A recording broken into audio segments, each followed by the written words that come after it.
You're listening to the Bible Uncut and Unfiltered. We believe the Bible doesn't need to be watered down or cleaned up to be understood. Our goal is to provide a healing place to discuss the questions you can't ask and the context you won't learn in church. I'm your host, Colin Connor. Now, on to the episode. Welcome back, everyone, to another episode of the Bible Uncut and Unfiltered. And today we have with us a guest as we are continuing in our series on the intersection of food, faith, and wine, beer, a little bit of everything. We have today Jeremy Jernigan. He is the wine pastor.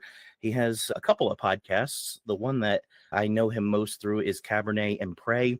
I wish I could remember exactly where I heard of it originally. I feel like maybe just through some of the beer camp circles and some other similar podcasts. I think maybe one of them may have recommended it. But early last year, I got on the bandwagon of listening to Cabernet and Pray.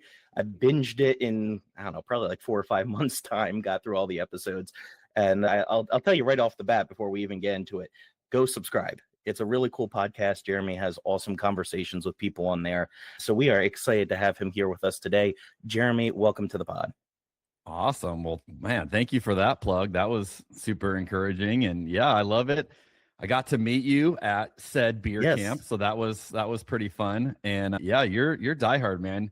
I'm always impressed when people, they're like, I'm going to go back and watch them all. And I'm like, the early ones are not good, so I tell people like, just skip, just keep caught up on the later ones. And so to those of the people that like you that can go back and watch them all, that is a level of discipline and determination that I just am in awe of. So kudos to you. It was worth it. I like those early conversations, but I totally understand and relate. I've listened to some of our earlier ones too, and I've gone, oh gosh, let's just keep you here up front where we are now.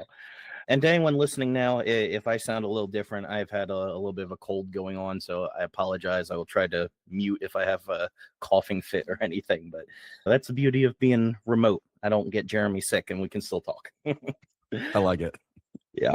So like I mentioned, Jeremy, you are known as the wine pastor. You have your Cabernet and Pray podcast. You even have the Communion Wine Company, which great name, by the way, where you host these faith-based tasting events. So that's not normal. I don't know if you know that, to have somebody who's had a pastoral history and has all these wine connections. So can you give us a little bit of the story? What brought you to where you are now? Yeah, I was a lead pastor of a mega church out in Portland, Oregon, and moved out there not knowing Portland that well, not knowing that the Northwest that well. And shortly after we moved, we had someone in the church say, hey, we'd love to take you out wine tasting on a Saturday or something. And I'm like, yeah, I drink wine, but like, what do you, like, I'm thinking like a wine bar. Like, I'm from Arizona. We don't have vineyards everywhere here. And they're like, no, like an hour away, 45 minutes, an hour away, we have all these vineyards. We'd love to take you there. And I was hooked, Colin, from day one. I mean, we drove out there and I had never seen anything like it.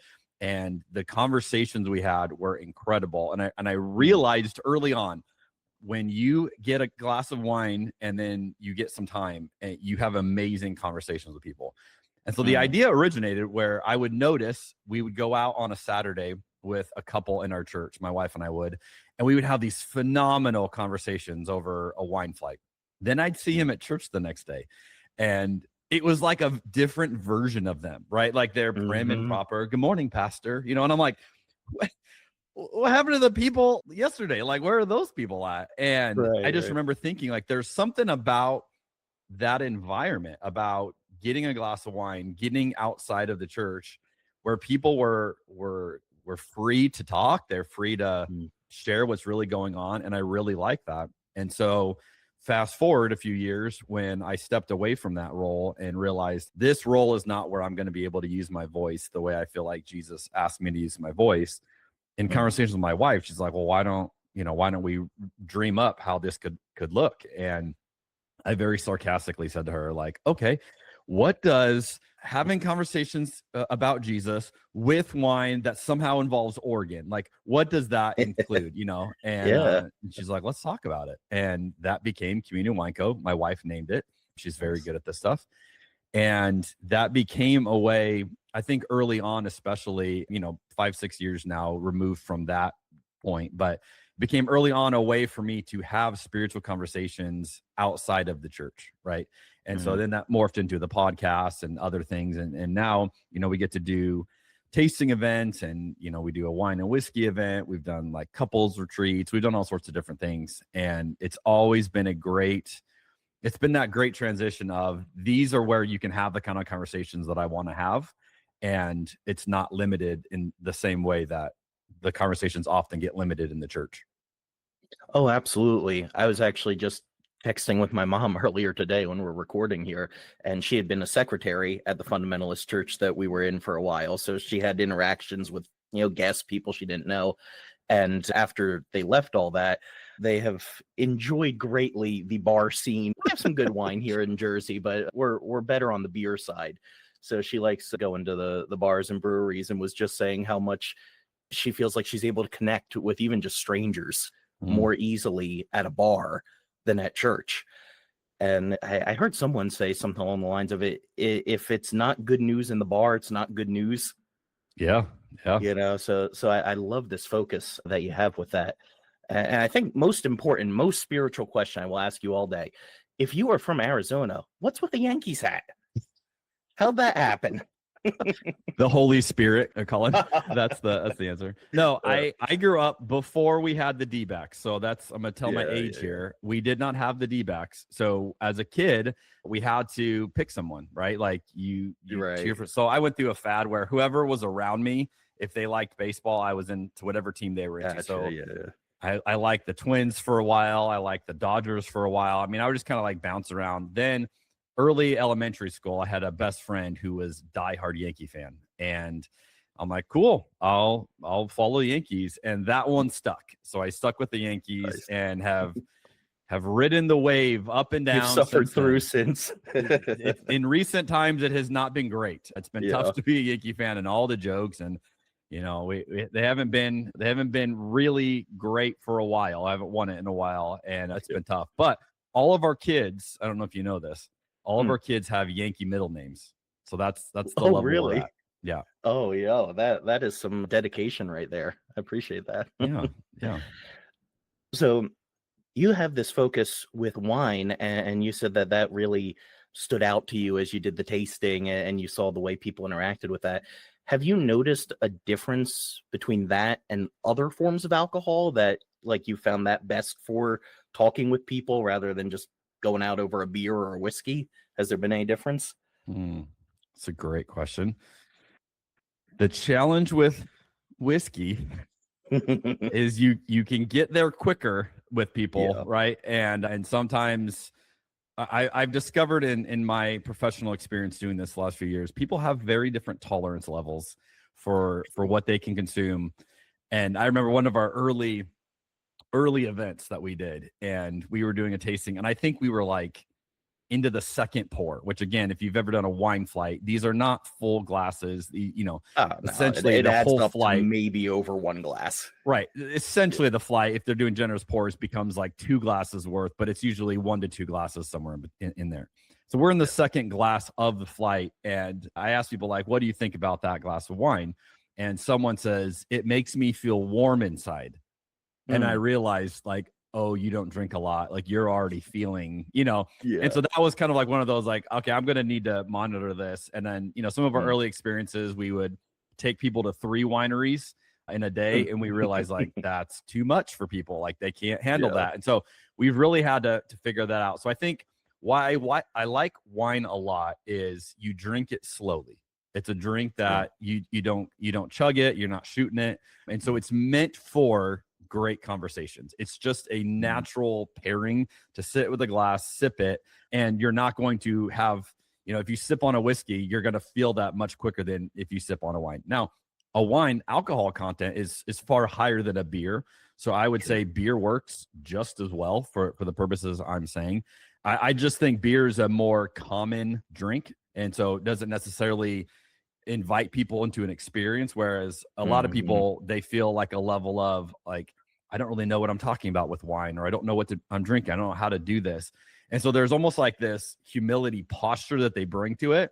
which then if Okay, you sure. invite them to learn about it, like, hey, we're going to teach you about wine while we drink it, most people are super excited for that. And a lot of the events we do, like we do at like a few times a year, we'll do like a wine bar, Mm. like kind of a Q&A group type discussion.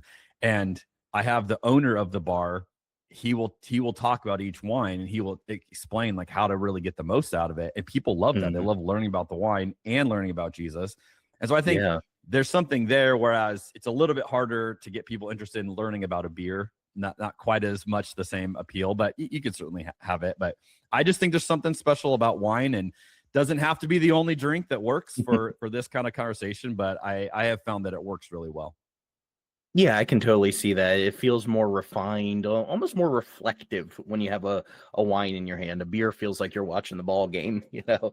Yeah, yeah. Uh, I love that you do those tastings. When we were actually out in St. Paul area for this past year's beer camp, we got there a little early. We were going to some breweries, my wife and I, and we were out on Wednesday night. And one of the breweries, I wish I could remember what the name of it was, but we were just sitting at the bar. And the bartender asked if we're from the area or whatever. I was like, oh, no, actually from New Jersey. And you get what the heck are you doing out here? So I tell him about Theology Beer Camp as easily as you can explain in 30 seconds. And he actually pointed over to a table behind us and said, oh, yeah, that's a church from across the street. They do a little like walk around the parking lot and pray. And then they come in here and do a Bible study and all drink together.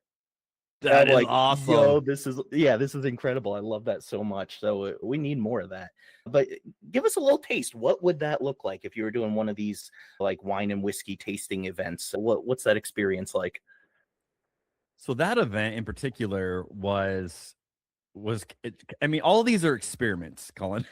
Like, I don't know what I'm doing. I've not tried it. And it's like an Yeah. idea pops in my head, and I was like, let's see where it goes. So that was an attempt primarily to reach guys. And in the industry, it's usually assumed that women are the wine drinkers, guys are going to drink Hmm. beer or, hard liquor. In fact, I like wine more than my wife does. So if we go to a restaurant and let's say she orders a drink and I order a glass of wine, they will usually put my glass of wine in front of her. And then, Oh, whatever sure. she's ordered, they'll put it in front of me thinking, well, clearly the lady's got the glass of wine. I'm like, nope, that's for me. It was like, okay, and we get guys at these events, but I think in our culture right now, what we're seeing is there is a loneliness epidemic with men who are not feeling connected, and they're making really bad choices as a result. And they're clinging to what I would consider very unhealthy versions of masculinity. And so you get a lot of these guys that are thinking, all right, well, this is what it means to be a man. And there's this gap. And I think, in progressive circles, we haven't necessarily done a great job of reaching men because we've been trying to empower women, which is great. But I think you can empower women and also create healthy men. Like that can be two sides of the same coin. And I think we're kind of missing it on how do we create healthy men. And so I felt like, could we do an event that was really targeted toward men? And so someone had joked like, well, if you want to do a thing for men, you got to add whiskey there. And I'm like, all right, well, I happen to be a member of a whiskey distillery in Oregon. That's right, literally across the street from a winery that I'm a member of. That's how I found out about it. And they're amazing, and they make Oregon whiskeys. And so I'm like, okay, I could do this kind of weekend experience. And so we literally started, the first night of that weekend was the whiskey tasting. And that was kind of like that was the hook for the guys. Like, we're going to go taste right out of a barrel. And I mean, it was super cool. And, literally the distiller is the one explaining what he made that we're drinking. And so, I mean, that's a tough experience to top. You're right. When you're talking with a guy. But then the next day we had 2 wine tastings, and the guys ended up, I asked them after the retreat, I said, hey, what experience did you like the most? And the majority of them picked one of the wine tastings, which I thought was super fascinating. So that wasn't why they came, but that's why they did that. And then the conversations that weekend were designed around, okay, we're gonna bring in a group of strangers. These guys didn't all know each other. It's only guys. And I was like, what kind of conversations do guys need to have to create healthier men? And so really it was not designed for me. Like I didn't lead a bunch of sessions where I'm going to teach you a bunch of things. I would say it was more of a guided experience where I invited them to reflect on their own journey, on the highs and the lows. And the goal was really to create a space where guys could be vulnerable to talk about areas of pain, areas of, hey, things are not right in this part of my life right now, and to create an environment where you could actually talk about it and then get support and get healing. And then the goal at the end of this was to have each person kind of get a sense of like, what's one thing that you can take home with you that you feel like you want to work on, that like this is your one thing you're gonna go tackle. And so again, I think guys like a challenge. That's something like that resonates. And yet a lot of times there's not healthy avenues for that. And so, you know, I think we can get political here if you want. I'll let you decide where you go with this. But, you know, why do we see so many ICE agents doing the deplorable things that we're seeing? I would say because you have a bunch of men who finally figured out a purpose for their life, and it's unhealthy, right? And so what I'm saying is, can we help guys before ICE ever looks appealing as a job to them? Can we give them purpose, give them a sense of like, yeah, this is how I can, you know, be a positive contributor. And so that's what that weekend was. And it was phenomenal. And I've already got guys asking me like, hey, are we going to do another one? Like, the guys that went, some of them were like, we want to go back, do it again. Cause again, it's just designed to be kind of a check-in with your soul and like, how are you doing? And it ended up being a really encouraging experience. So that was what that was. And again, each of the things we do, it's like, there's no playbook. I'm just making stuff up. Like, let's try it, see how it goes. And if it goes well, we'll do it again. And if it goes poorly, we never talk about it again. You know, that's my formula. That's good though, because I think it's so often in evangelicalism, we look for the one size fits all formula. Yeah, we have the books of this is how you run the best Sunday school or bus ministry or men's ministry. And it's like, no, every place is different. And it's those small get-togethers like that tend to work best. And I love that focus too, because I think a lot of men, if you're looking for some sort of secular guide, you're going to an Andrew Tate or maybe at best like a Jordan Peterson. And if you're going on a religious angle, where are you doing? Mark Driscoll? Like, we need something a lot better than what we have out there right now. Well, and even like, you got the Joe Rogans and you got all these people that become the cultural voice for men. And, the funny thing to me is we're creating a whole like generation of men that they all think they're alphas. This is like the language, like I'm the alpha male. And it's like, you're getting this from a guy that is actually the alpha, right? Like you're parroting what he's saying rather than trying to figure out for yourself, like, what would this look like in your own journey? And so I think it's just like, it's becoming a copy and paste job of like, well, I'm lonely. And there's fascinating, studies on this, like guys are falling behind in academics by a long shot across the board. And so there's this growing gap of guys not doing as well in school as women are. And so then that creates this disgruntled sense of, well, I'm not going to go do this and I can't compete. And so again, you don't solve one problem, over here by creating more problems. So it's like, we want women to be healthy. We want men to be healthy. And I think we have to figure out how to do both of those at the same time. And I think, especially in progressive circles, we haven't done a great job figuring out how to help guys be as healthy as we figured out how to make more space for women. Yeah. Good point. So one of the things that's really cool with dealing with wine, and I want to get into some of the spiritual elements of wine now, is that you can't rush it. We talked about beer. You can make a beer in a week or two, sometimes depending on the product. But if you try to rush wine, you get a crappy product. So what does that slowness challenge about modern Christian productivity and certainty and the drive we have to just get stuff done quick? Ooh, that's a good question, Colin. Man, you're good at this. You should do a podcast. I'll consider. I love that question. I would say there's something about the whole experience of wine that invites you to a journey. And so on every bottle of wine, I'll qualify this. Every good bottle of wine is going to be a year. And the reason I say good bottle, because the commercial huge ones that they want you to have the same experience year after year, it's not going to be a year on it because they're trying to make it literally taste exactly the same. But the higher end wine that you go is going to have a year on it. And that year is documenting it in time, in a story, right? And so you can go back, and again, I'm huge into Oregon wines. And so I like to kind of keep track of what happened that year in Oregon. Like, what was the weather like? And so, you can go, hey, this year was a warmer year and harvest was late, or this or that. And all of those become variables into the story of the wine that year.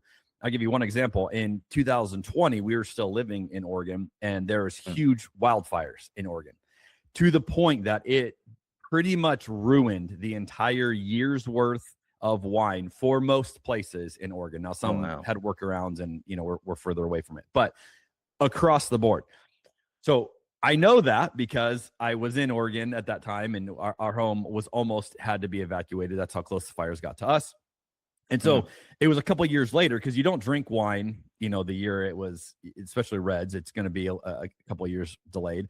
I was at a Total Wine, and I'm looking at the wine section, and I happened to look at this Oregon bottle, and I was just always curious of what Oregon labels are there. And it's from 2020. I'm holding it in my hand, and this employee comes up, and he's like, "Oh, that's a killer bottle of wine." So it's like hyping this bottle up. And I look at him, and I'm like, "Yeah, but it's a 2020. And he's like, "Oh, phenomenal year." And the dude just doesn't know what he's talking about. He's just trying to sell me bottle of wine. Like he's like a hype guy, And so I look at him, and I'm like, "No, not in Oregon." I said, "There were wildfires this year." I'm like, "This thing's going to taste like a campfire." And he looks at me, and he's like, "What are you talking?" Like, had no frame of reference. And I'm like, "Dude, I know what happened in Oregon that year. Like, this is not going to be a good wine. I've had lots of 2020s, and they taste like campfires." And to me, that's what I love about wine. There's a story, there's a place, there's a context. And the other thing I love about it is you can save that story. So, like, I think the oldest bottle of wine I have in my wine fridge is a 1999. That is probably not going to be a phenomenal tasting wine by most measurements today, right? It's not going to have a lot of the fruit notes. It's going to be very tertiary flavors, a lot of minerality, probably, if it doesn't taste like complete vinegar. But to me, that's going to be like a really fun experience to open that bottle, just to see the journey it's been on. And I love that depending on when you drink a bottle, it's going to taste different. So if you drink a bottle right when it comes out, it's going to be big, be more jammy, lots of fruit notes. If you let that bottle age, you're going to have the fruit notes kind of soften. The secondary notes will come out, then the tertiary notes will come out, and that bottle will taste differently depending on how long you let it age. This whole thing invites you into a journey, and it's always a challenge to know, as any wine drinker knows, when do you crack the bottle open? Like, when's the right time? And I love it that there is no answer to that. It depends on what you want. Do you want it to be really fruit forward and bold? Or do you want to experience it and more of the tertiary flavors and to see how this is going to age? There's not a right answer to that. It's just, and even on a nice bottle, you're guessing when you think the prime window is going to be for that bottle. And so a lot of wineries will give you like an age range, like, hey, drink this between 2030 and 2040. Like, that's when they're guessing is going to be the range. The idea being you could drink this too young, and you could drink this too old. And so you've got to find that sweet spot. And to me, there's just so much about this that is real life. Like, it's just not a transactional, this is just a drink. If I get a soda out of my fridge, it's just a soda. It's going to taste the same unless it's flat. It's like, it's either good or it's not. Like, that's all there is. It's not going to taste different, depending on how I drink it. So I think wine invites you into a story, into a journey, into a process. And, for me, these last 6 years have been a brutal journey of rethinking myself, rethinking the church, rethinking God. And it feels like the journey of wine. It feels like, I have all these different years. And if you would have talked to me 3 years ago, Colin, you would have gotten different answers to some of these questions, because I came across different then. And like, this is life. We're constantly changing and growing. And so I don't know. I mean, I just feel like wine captures my imagination. There's a journey, there's a story. And I just love all of that. And I love getting into it with people that can appreciate it. And there's nothing like opening a really interesting bottle of wine with other people who are also interested in whatever the story is or whatever you're tasting, even Yeah. if the wine's not good. Like there's a Mhm. buddy of mine, he owns a wine bar, and I had this bottle that I had bought in Palestine, like I don't even know how, a long time ago. And I said Yeah. to him, I think this bottle is going to be terrible, but I was wanting to open it with someone that would at least enjoy the experience. And so we cracked open this bottle that was terrible, but we were able to just enjoy like what it had become because it was a Mm, story, and like that all enhanced the experience. And to me, that's why I love wine. That's why I love talking about wine. I don't know of mm, any other drink that can capture my imagination in that way. mm. You're making me think I should have taken a cue out of your podcast and had us drink a glass here while we were talking. Forgot to mention that beforehand. Should have set one aside. That's all good. But no, you bring up some really good points, and especially you have me thinking with the year of a wine. And like we have some friends we hang out with sometimes where the husband, his family was very closely connected with a winery, and they have the membership and basically a whole like wine cellar in their basement, right, with all these different years of the exact same wine and stuff. And we've talked about doing a tasting of like the exact same wine but just from different years. Yeah. And it makes me think of how even in our own lives we're different each year, or at least we should be. Mm-hmm. And we can sometimes drive for that just consistent corporate product of, oh, you open the bottle, it's going to taste exactly the same. But a better quality one, you get the notes of each year, and you can see the terroir and all these different elements coming through. And it's like, that's what life should be. We should be able to look back and say, I'm not the same person I was in 2020, but I can appreciate some of the notes there. I can also say, maybe it needed a few more years to age. Yeah, absolutely. So, I love that. No, I think that's that's the beauty of life. And to your point, the wines that taste the same year after year are the cheap wines. yes. And yet, isn't that the goal? We kind of think like I should be the same, year after year. It's like, no, you shouldn't. You should be you, and it should be different, and it should be authentic year after year. One of the other things I really appreciate with it is once you crack the bottle, you pretty much have to drink it right then. You might have a day or two of grace period, but like with a good whiskey, you probably got a year before it changes too much. Right. And I'm the sort of person, if I really like it, I'm trying to save every last drop as long as I can. And wine forces me to actually like be in the moment, stop, just enjoy where we are. I think that's something we're really lacking, or at least some of us, me especially, in our culture, we just go, go, go. And it's hard to just stop and enjoy the moment we're in. I totally agree with you. And you're bringing up some funny memories. I have a number of guests who will tell me when I schedule them, and they'll be like, "Oh yeah, I've got a bottle that I opened a few months ago. I'll drink that on the episode." And I'm like, no, you won't. Like Greg Boyd, I remember on his episode, he's like, "Yeah, I don't remember where we filmed it, or at what point. I think it was like summer." And he's like, "Yeah, I've got a bottle that I opened at Christmas that is in my fridge. I'll drink that." And I was like, "Greg, that is going to taste awful. Like, you opened it at Christmas, it is no longer good. Like, you need to go buy a new bottle."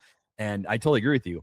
You have to commit to the moment, like, again. And so it's like, all right, if I open this, we got a short window to drink this. It requires a level of commitment out of you that, again, I just think is a special way to engage with something. Absolutely. I don't know entirely with your background, but with me, I grew up independent fundamental Baptist. So wine came with a huge asterisk. And if anyone drank it, you didn't talk about it at church. What is it about this like suspicion of pleasure that we have in our theology today? Like even in more evangelical circles, there's kind of an asterisk with it. And obviously you can go too far with alcohol as you can with anything, but does this reveal anything to you, this fear that we have around it, where we kind of keep it separate from our religious lives? Absolutely. There's 100% a skepticism toward pleasure. And I would say this is a feature, not a bug, of evangelicalism, because it's Go on. built into the theology, right? You know, God made you, but you're born sinful, and he loathes you, and he can't look upon you, and you are disgusting in his eyes. But good news, if you accept Jesus, we can fix you right up, and then all is well. Okay, well, if you start to back that up and go, what does this theology create? Like, I'm awful, and I shouldn't trust myself, and I shouldn't trust anything that I would want to do. And only, it's a very manipulative theology at its core. And so part of my journey is, because again, I come from a more traditional evangelical space, is learning how much of that I go, this is not healthy. Like, this is not going to put me in a position to thrive. And I don't think it's of Jesus either. And I think pleasure is absolutely in there. Then you add to it, and you mentioned this, but anything that can be abused, the church doesn't really know what to do with. And so it's like, well, you can abuse alcohol. Absolutely. You can, abuse most things to an unhealthy level. But there's certain things, that we're just more okay with than other things. And there's so much arbitrary, like, why have Christians been so much more concerned about homosexuality than adultery? Because it's a cultural thing, that one culturally doesn't feel right and the other one feels more normal. Well, why is it okay to overconsume food, but it's not, the same as overconsuming alcohol? Well, because one is considered culturally normal and the other one's not, right? So we have all these things. You go, well, shouldn't moderation then be the Christian goal? And I would say, like, that's way more of a value than these extremes. But a lot of theology is not teaching people to think for themselves. It's telling them where the guardrails are and then getting them to follow in line. And I would say that is a feature of evangelicalism that I've seen in a broad stroke, right? We're going to tell you where the lines are. You play within the lines, and as long as you do, we're good. And you get to a point where, if you're a thinking person, you start asking, why is this the line? And why is the line not over there? And who decided this is the line, right? And you start to unpack the lines, and you go, this is way more subjective than I ever was led to believe. But I mean, I have a vivid memory. I never saw my parents drink. We never had alcohol in the house. Like, they were staunchly against it. In fact, I remember as a kid going over to my buddy's house. His parents were like volunteers in our church. And I remember I saw, and he had a refrigerator in the garage. And I remember I happened to look for a drink or something, and he had beer in the fridge. And I like broke down crying and went home. And I remember telling my dad, like, I thought they were Christians. And he's like, they are, like, why are you thinking that? I'm like, they had beer in the fridge. And like, that's like, I tell that story to tell people, like, that's how far I've come. Like, that was kid me. Like, you can't be a Christian if you have alcohol in your fridge, clearly. Absolutely. To now, I want to model to my kids, like, my kids don't see me abuse alcohol. They see it as a very normal thing, as a very healthy thing. They see me use alcohol to connect with people.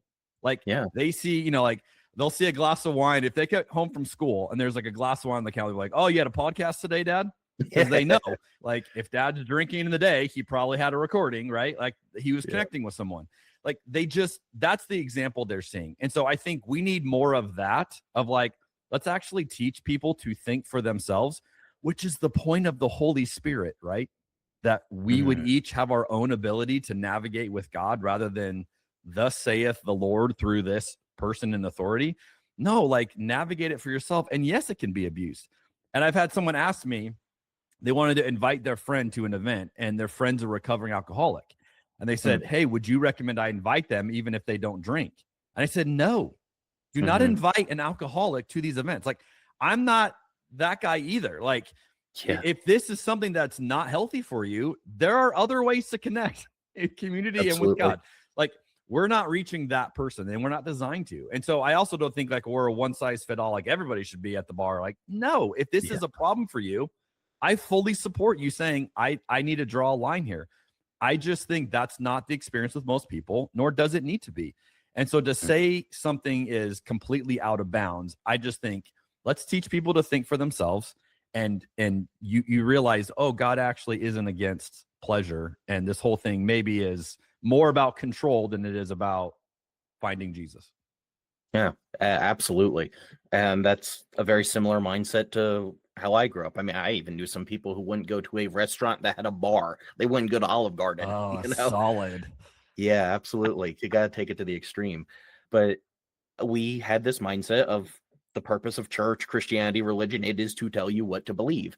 Yeah. And as I've been on kind of a similar journey in kind of the 6 years that you've talked about, I find so much more value in the faith leaders who will say, no, I'm not telling you what to believe. I'll maybe try to help you think for yourself. I'll give you my opinion, maybe, but just thinking of Jesus and how many times he threw questions back at people or said, what do you think about this? It's not trying to give a one size fits all, but giving us the tools to think and trust the Holy Spirit and work through that instead of trying to fit somebody else's box of what faith should look like. One of my favorite things Jesus said was when they're talking about the Old Testament, and he says, how do you read it? I love that. How do you read it? And the reason I love that is like, you would be thinking, isn't there a right way to read it? Especially coming from Jesus. Like, we should be the one asking him that question. But what most churches tell you today, there is a right way to read it. And it's, we call it the biblical worldview. And all that means is that person's view of the Bible. That's the biblical worldview. The way it makes sense to me is the biblical worldview. I tell people all the time, there is no biblical worldview. It is how you read it. And Jesus even said that.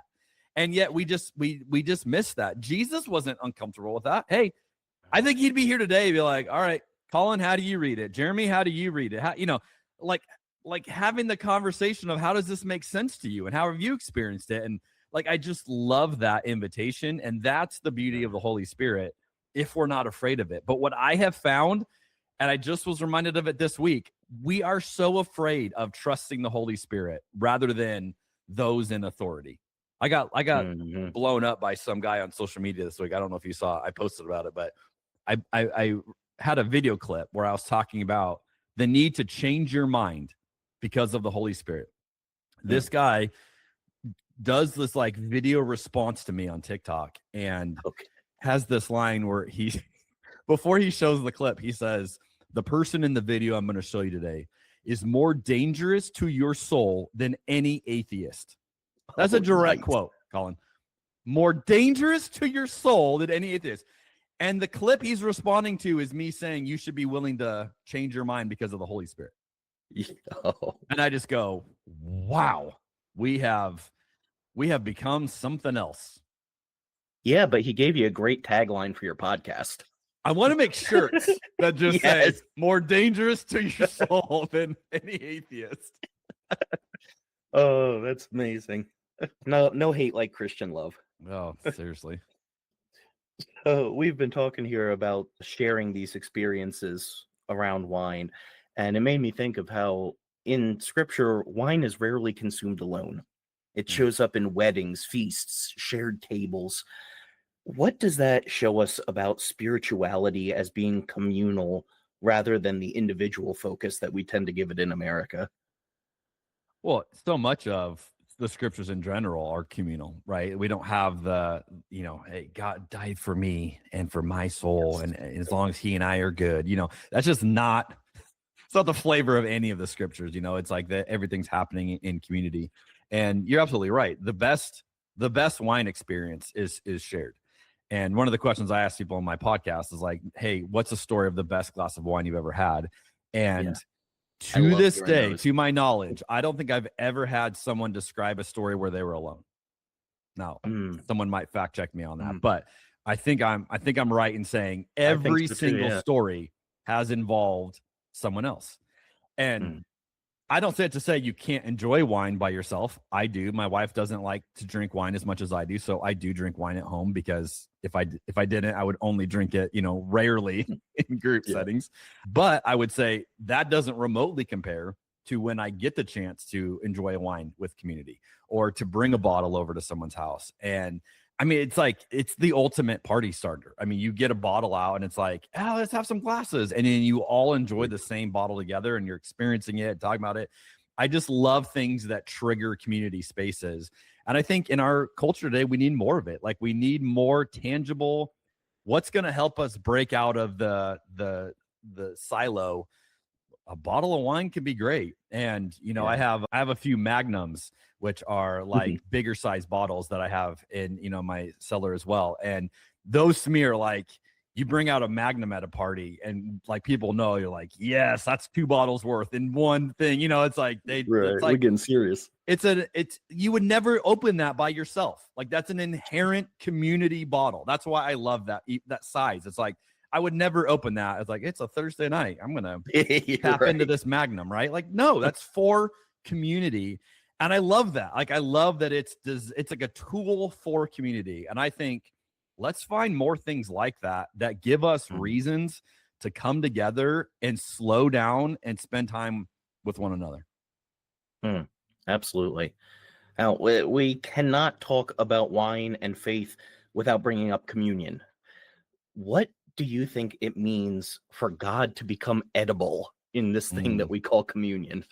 I love communion, and I love when you slow down. And there's one of the things I often talk about with like pastors is I'll ask them this question: do you think communion should taste good? Because I don't know about your experience growing up, 97% of my experience of communion, it did not taste good. Oh no, it was Welch's and stale crackers. Right. It's a nasty, I mean, the crackers that I grew up on, they had to be half plastic. Like, I don't even know what these things were made of. I just remember thinking, these are the nastiest. It's like you had to just get it down. And I've always thought, or not always, but in recent years especially, communion should taste good. The bread should taste good. The liquid, whether it's juice or wine, should taste good. If we are having this communal experience to remember what Jesus has done, and then we take elements that we go, whoa, like that is the most counterproductive. If you're, and again, I'm not Catholic, I'm not transubstantiation, it's not my thing. Sure. So I don't literally think it becomes Jesus in my mouth, but I do think it seems a bit weird to say, hey, I'm doing this in remembrance, and then be like, ugh, that was terrible. It should be a delightful taste in your mouth. They shared a meal together. I don't think the Last Supper was awful. I don't think they were all gagging it down because it was the holy thing to do. No, it was a sweet memory where they associated eating together. And then what I think happened, and I've made this argument on the podcast before, I think one of the goals was that Jesus was like, hey, every time you have a bottle of wine from this point on, I hope that this triggers this memory for you. Because that's what can happen. Right? Is like our senses can be like, oh, this reminds me of. And I've always told people, like, how cool would it be if every time you had a bottle of wine, you couldn't help but think about Jesus? Like, oh, this reminds me of communion. Like, wouldn't that be awesome? And again, that's not what naturally triggers for me. I wish it was, but I think that would be so cool. And so I think the elements matter. The way we do them matters. And the thing I'll add to this isn't necessarily food specific, but Richard Beck had a book called Unclean. I don't know if you're familiar with this book, but it's all about disgust and the theology of disgust. And he gets, as I recall, I read this a while ago, but he has a chapter on communion. And there's like, I don't remember, I think it's like there's 5 different disgust triggers that we have psychologically of like, these kind of things will trigger your sense of disgust. And then he makes a point in the book, communion has all 5 triggers built into it. And I remember reading that going, well, what a bad design. And then I actually thought, what a brilliant design that Jesus invites people to do something that has the potential to trigger all of your disgust mechanism, your eating food, all your senses, right? But yet if you do it well, it has the potential to be something unforgettable and something that is truly moving and something that you can't just read about. And I love, this got a little weird in COVID, and I know a lot of people do like online church and they push this a little bit, but I would say like a good bottle of wine, you can't really do communion by yourself. I mean, technically you can have elements, you can do it in remembrance of Jesus. So technically you can, but at its essence, this is a group activity, right? This is the body coming together to remember what Jesus has done. And it's like, I just think there's so many beautiful parallels there. It's an invitation for us to gather together to remember something beautiful with all of our senses. And I just love that. Oh yeah, that's great. And for anyone listening that has heard our episode with Paul and Billy Horde on contamination, everything, the Beck book would fit in well there as well. Definitely talking about some of the same topics there. Now, I'm sure our listeners can tell as they've been hearing you talk here that you are still very pastoral in your approach to the Bible. And you have another podcast as well called Rebuilding Faith. And I haven't made it all the way through that one as much as I have with Cabernet and Pray, but it's neat. You give these basically like 10-minute mini sermons. And I think you've been in John for a while now, right? Yeah. So the Bible itself is just full of imagery of food and drink. So are there any particular stories? I know we just talked about communion, but are there any food and drink instances in the Bible that have stood out to you, particularly as you have been relearning scripture after your megachurch days? John 2 is my favorite. When Jesus does his first miracle, turning water into wine, the story is way weirder than it is usually preached. And I love preaching that story. In fact, that is like if you threw me into a room and said, preach a sermon, you have no notice. Like you have to come up with something. Just give me a Bible and let me go to John 2. And I'm just gonna obliterate that story in all the best ways. Like I'm gonna go all sorts of details. I love that story. I love what that story communicates. We could spend the next half hour just telling you what I love about that story. So I won't go into all the things I love about it. But what I love about it is Jesus drawing people to himself, challenging every single sense of norm that there is, defying all of it, and doing it not in a nasty, combative, in-your-face way, but in a way of the artist, of bringing beauty to something and bringing beauty subversively. You know, like people don't even like he snuck in the beauty.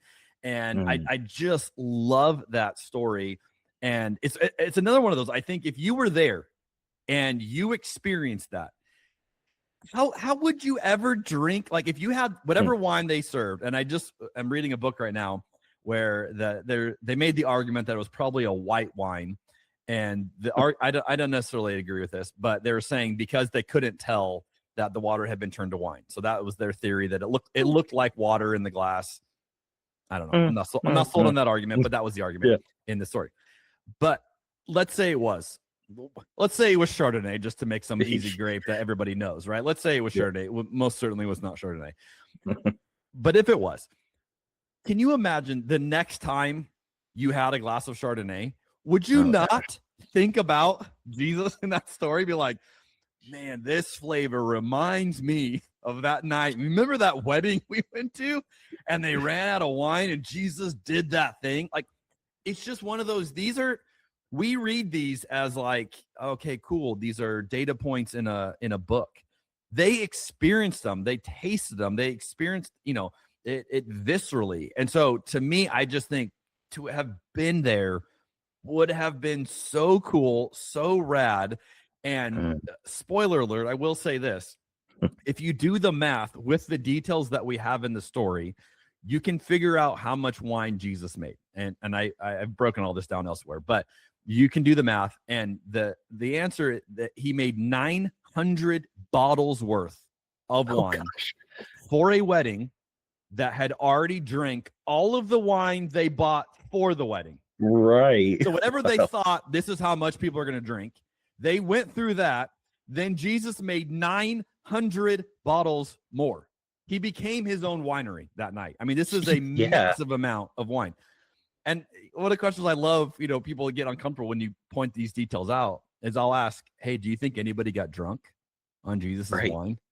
And oh man, Christian people get real uncomfortable there. Like, no, of course they didn't. Jesus wouldn't have allowed that. So you mean to tell me they're at this like week-long celebration, they have plowed through all of the wine that was allotted. This is a drinking crew, is what we find out. Like, and then Jesus gives them 900 bottles more, and you don't think anybody was like, and the stuff Jesus made was better than any of the stuff they'd already had. Oh yeah. I'm gonna go with someone probably enjoyed a little too much of that. And I love all of the messiness of this story. And like religious people cannot control that story. And that's why I love it. Mm. It's fantastic. Which fits perfectly in with another analogy Jesus used of faith and wineskins, Yeah. and new and old, and so often we try to keep it within our particular way of doing it and saying it has to be this way and it can't have that messiness that you're talking about. But wine inherently is a messy product. It is inherently. You can tell people who work in wine if you look at their fingers and their hands, they're purple. Yeah. Like you can like, oh, you're a winemaker. Like you look at their hands, like you can tell like that stuff that it is very messy. And I love, when we're in Oregon, I love going to see the behind the scenes. It is so messy. And I would love one day to be able to get into the mess and like do a harvest one year. Like I think it'd be so rad. But yeah, this is not a clean, tidy product at all. And yet that's where God meets us. Oh, I love it. Now, talking about like the wedding feast there, hospitality in our culture is often thought of as just being polite or maybe entertaining, having people over for something. But it's so much more than that. How do you think, because we've skirted around a little bit of politics here, but how do you think that sharing food and drink can be both a justice-centered theological act and maybe even resistance to empire? Come on now, here we go. He about to start preaching.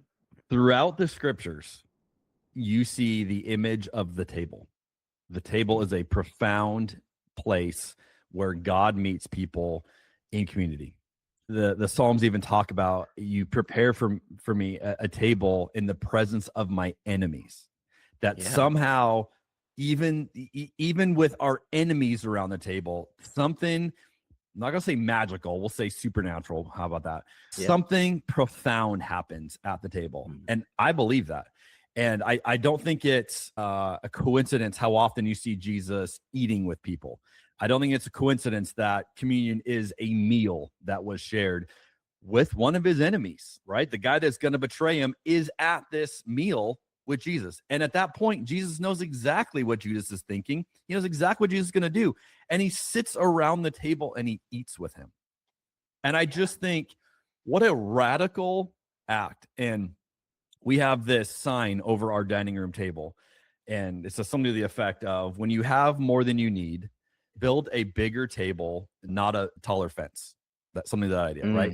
Build a bigger table, not a taller fence. What we want to do is, when I have more than I need, I protect it. I keep it for myself and make sure you don't start to get some of what I have. The table is literally the opposite invitation. I spread it out and lay it in front of you. And it's hospitality in the best sense of, I'm inviting you to the best of what I have. And the best of what I have is for this. It's not just for me. It's not just for my family. It's for this. And this is profound. And so I do think, there's a reason why, if you want to build a great friendship with someone, go out to lunch with them regularly. Go to coffee with them. Do something that involves, sharing a meal together. And now I will say this, if this is allowed, as an extension, cigars for guys also works. I have found cigars or pipes, I'm a pipe guy, also works. But there's something about not just sitting and, hey, we're talking, but that hey, we're imbibing something. There's something that we're experiencing together. The table is so profound. And I think this has got to be something that Christians lean into heavy as we build something more beautiful together. And I think it's one thing to say, hey, I'm going to invite people I like to the table, and maybe we start there. The bigger invitation is, spread the net as wide as you can. Invite others to the table, because maybe that's where the walls will be brought down. Maybe that's where the conversation will take a new turn. And, I think that's hard to do, but how often do we, sit across from each other, or it's not even across, it's like across screens these days, right? Like I'm going to say something nasty about you that, even if you're sitting in front of me, you wouldn't say it to me the way you're saying it about me online, right? So true. Even more so if we were sharing a meal together. If we're both breaking bread off of the same loaf of bread, or we're sharing off of this, it's not going to be delivered the same way. And so there's something inherent about that I think is is powerful, and I love that that is a theme throughout the scriptures, and Jesus was a master of it. Oh yeah. It's so much human nature for us to try to defend me and mine at the expense of you and yours. And that's the walls you're talking about that we put up. And the table is such a Christian idea. Like it's at the core of our Christianity, not to be insular, not to be defending everything about us, but rather to be an invitation. And you can't invite someone if your wall doesn't have a gate. And you can't invite everyone if there's a wall there. Sometimes you got to break that down. Say, just come to the table. And even, I mean, so the table obviously becomes, a metaphor for communion in the church. And, I don't know if this has been your experience with your background, but, when I was growing up, there was often debates on who could take communion. Well, you have to be a Christian, you have to be this or that, or you have to have done this, or you can't have done that, or, all these rules. And I remember growing up thinking like that was normal. Like it was normal to have all these rules for who could and couldn't participate.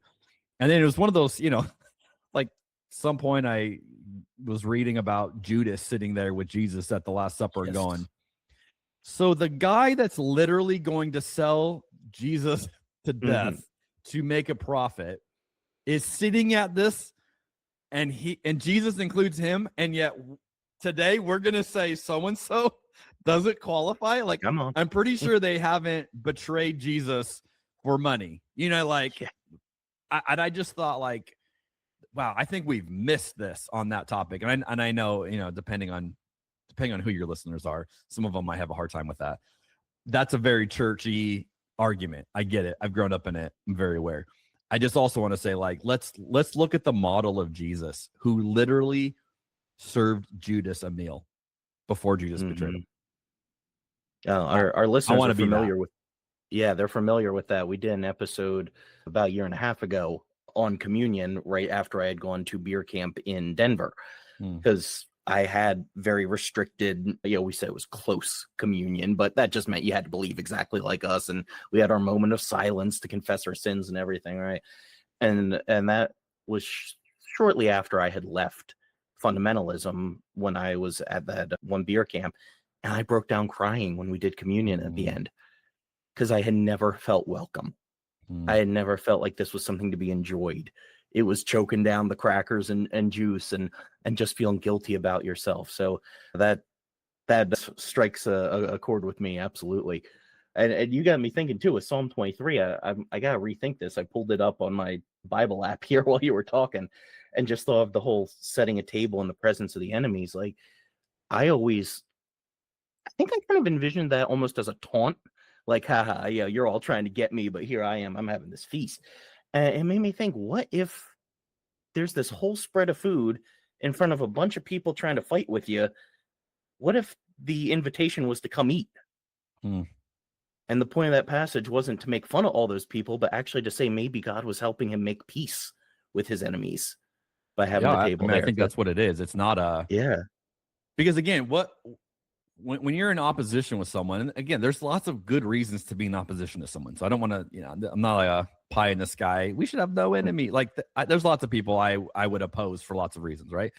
Yeah. But I think the question is, like, would I sit down with them and share a meal? And that's tough, right? Like I don't want to, but there's something that would break down in both parties, hopefully, of just the act of like, hey, I'm not keeping this for me and you're not keeping it for you. And there's enough for both of us and we can both get sustenance together. And, it's like, there's just something to that still is just as hard for us today as when it was written, right? Like, I don't want to be at a table in the presence of my enemies, but maybe that's something we would do well to lean into. Absolutely. It would be. Now, we are getting close to time here, so I want to pivot and ask you a question, because I noticed a little counter there on the desk behind you, and I think that might be tied to a new book you have coming out soon. That's called The Edge of the Inside, When Losing Your Place Means Finding Your Soul. So give us a little teaser. What do we have to look forward to in this upcoming book? Thank you. Yeah, I've got the little countdown chain behind me. My wife and my daughter made this. So you rip one off every day as we get close to it. So I think let me check what we're at. As of this recording, we are at 78 days till launch. So March 31st is when it comes out. This Yeah. is a story about my journey leaving full-time ministry. So I'm still in the church, but I'm not in the church like I used to be. And so Richard Rohr has this phrase, the edge of the inside, which is, you're not in the center of it anymore, but you're not on the outside looking in. You're still within it, but you're within it in a different way than you used to be. And when I read that phrase, I was like, oh my gosh, that is my experience. Like, that's been my journey. I've grown up and spent, the majority of my life in the center of Christianity. And now I'm on the edge of the inside. And so it's a little bit like part one of the book is my journey out of the center. And I tell about leaving, why I left being a lead pastor of a megachurch in 2020. There's a story there that I did not tell when it happened because it was very painful and raw and didn't feel appropriate to kind of air it out in that state. And I wasn't trying to, tear down the church, but had major issues with how it played out. And I have tried to write that story numerous times since then and have not been able to. The tone wasn't right. The feeling wasn't right. It's just like, this isn't good. And it took me about 5 years to be able to go, I have processed it. I have healed it. I have moved on. And now I can share it, not from a place of bitterness, but a place of learning, of like, let me share with you what I've learned. And so, we've created this book launch team. We've got some people who have already joined us, and I posted chapter 1 so far already there. And I'm so encouraged already by the people who are like, oh my gosh, this is my story. Like, this is my journey. Like, I don't fit in the center of Christianity anymore either. And yet the hope is like, if the choices are you're inside Christianity or you have to go out, that sucks. Right. And I think people feel like that might be the choice. Like, either you got to make it work, push through, or just leave it all behind. And what I'm offering you is like, no, you don't. You can be on the edge of the inside and you can experience God in a completely different way. So part one is my journey out from the center to the edge, and kind of inviting people to see like, maybe this is your journey as well. Part two is the theology part of like, all right, here's how I have rethought God from moving from the center to the edge. So here's how I see God differently these days, because your vantage point that you look at God from matters immensely. When you're in the center, God makes sense to you through certain ways. And when you move that, you have to revisit a lot of things you've believed about God because they don't make sense to you anymore. And people go like, I don't know how to process this and that. And so part two is all of like rethinking God from the edge. And then part three is like, all right, how do we move forward into something better? So how do we, as people on the edge, actually do something with this, and with those who are in the center and those who are outside and those who are with us on the edge? How do we all dream up a better version of this moving forward? And so that's kind of like part three is like the manifesto of like, here's how we make it work. And so I'm super hopeful that not only will this be life-giving for people, but that it'll give them permission to fully embrace their faith and embrace Jesus in ways that maybe they didn't know they were allowed to. And I think that is really what the goal of the book is. Oh, beautiful. You just sold it for a lot of our listeners right there, I think. So yeah, there's just so much where we have that either or mentality of, oh, this is turning out not to be what I thought it was, so I guess I should leave everything.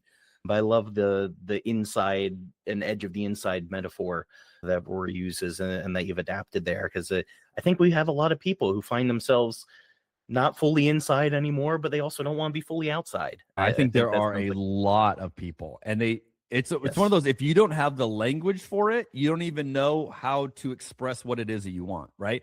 Like when I didn't come up with this phrase, but when I read Rohr's phrase, and I give him credit in the book in case I didn't rip him off, but when I read that phrase, I was like, oh my gosh, this is it. Like, this is the wording I've been looking for to wrap my hands around. Like, this is what this experience is. And then once I have that framework, it's like, now let's help give people the terminology even to make sense of this journey. And like you said, Colin, there are so many people that I meet all the time that are like, this is my story, this is my journey. And I'm stoked to be able to offer something that hopefully is very healing, but also empowering. Because when you don't fit in the center anymore, it can be very lonely. And that's the Yes. number one, thing I hear from people on any sense of like a deconstruction journey is they'll say, I'm so alone. I'm so lonely. I'm so tired. I feel alienated. The goal of this book is to like, hey, we're going to help you rebuild something where you don't feel alone. You don't feel like you're the anomaly, like you're the black sheep, like you realize there's a place for you and it doesn't have to be at the center of this whole thing.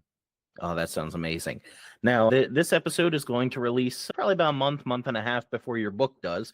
So for anyone who is looking for more resources, I realize we've talked more about food than deconstruction or anything here, but so for anyone who says, I want something before Edge of the Inside comes out, what would you recommend to them from your own journey over the last 6 years? Are there any resources that you have found to be really helpful? Yeah, I created a deconstruction field guide, which is a free resource I give people. It's 10 pages. And I always encourage, like, if you're trying to figure out, like, I got to regroup and figure out my next steps. This is designed to help you figure out what are your next steps. And one of the pages in there is a bunch of resources that I have found to be very helpful in my own journey. But this is a way for you to kind of hit reset. And so, again, you can get that. It's a free download. I try to make lots of content for people in this space. And so, again, I have the 2 podcasts that I do. The Rebuilding Faith is every week. The Cabernet and Praise is every other week. I do a weekly blog post where I, usually write something. I have one post that's coming out tomorrow as we record this, all about the movie Wake Up Dead Man from Knives Out. Yeah. And Yeah, I'm that super was excited to get fascinating. into that. And so by the time this airs, that will have been posted. But so those are just weekly things. I think the best thing that I would encourage people, all of this is available. JeremyJernigan.com is my website, which where you can find out all the resources, all the links, everything. You're not alone. And I think, hopefully if they are regular listeners to your podcast, they feel that already. But it's just, that's the biggest encouragement I can give to people is like, you're not alone. There's other people on this journey. And when you meet the other people and you go, oh, you have a story like mine and you have the same kind of questions I have, it just brings the anxiety down. It brings the loneliness down where you go, oh, we can lock arms together. And that's been probably the coolest thing in recent, time is just to go to theology beer camp, to meet people like you, to find other people. You go, there are lots of really cool people in this space, all doing similar work. And it's so encouraging. And so my hope is to be one more person that's offering, encouragement and content and things to think about. And I hope all of us can just lock arms together and like, we're taking on something massive, right? We're taking on a behemoth model of church that has existed for a really long time. And so to offer something counter to that is going to take a lot of work from a lot of people. Well, I think you are putting a dent in that. I've appreciated the work that you're doing. So, Jeremy, it has been a pleasure having this conversation with you. Thanks for coming on. I want to give you the last minute here. If there's anything else you want to rep that you're working on, give your socials or anything like that, and any final thoughts for the listeners. Colin, it has been a delight. I thank you for reaching out. It's great to be able to talk with you after we got to meet in person. Normally that's not the case. Normally I don't get to meet people that I'm digitally talking to. So it's cool to have that touch point. No, I appreciate you giving me time with your listeners. I appreciate the kindness. And again, we need more of us. So this is not a zero-sum game. This is like, how do we all help each other? Because we're all trying. And so JeremyJernigan.com is the place I would say, if you're interested in anything I'm working on, you can find all of it there, all my social media. I post a lot of stuff on there. My wife and I do a series on social media called Jer, I Have a Question. That's where that's where I get all the haters. So those are fun. That's where my wife asks me random theology questions that I don't know are coming. And so we go wherever those go, and those are a good time as well. So yeah, just want to be an encouragement, and I'm grateful for this time with you. Stay curious and keep asking questions about the uncut and unfiltered Bible. You've been listening to the Bible Uncut and Unfiltered. We hope we provided a healing place to discuss the questions you can't ask and the context you won't learn in church. If you enjoyed the podcast, would you take a minute to share it with a friend? You could also rate and review on your podcast app. If you'd like to donate to keep our work going, you can go to our website, thebibleuncut.com, and click on the Support Us tab. While you're there, check out the recommended resources and blog where we post show notes and other articles. Thanks for listening. We'll see you next week.